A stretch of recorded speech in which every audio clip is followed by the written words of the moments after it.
welcome back to my channel. I hope you're all doing really well. Today I'm going to be doing an Ariana Grande inspired ponytail tutorial. I've just used this clip-in ponytail from the brand VP Fashion.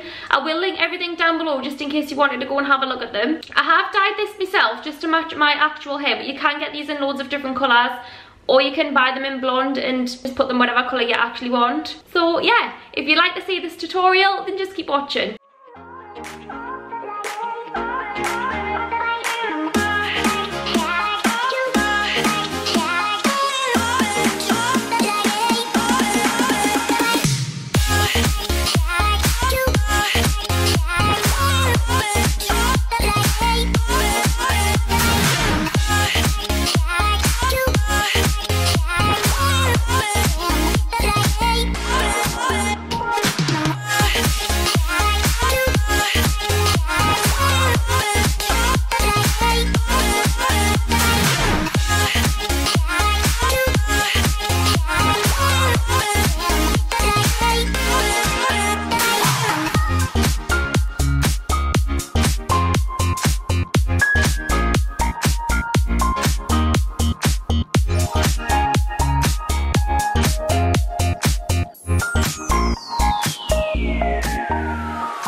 I hope you enjoyed this tutorial. If you did, please give it a big thumbs up and subscribe to my channel if you'd like to see more videos from me. Thanks for watching.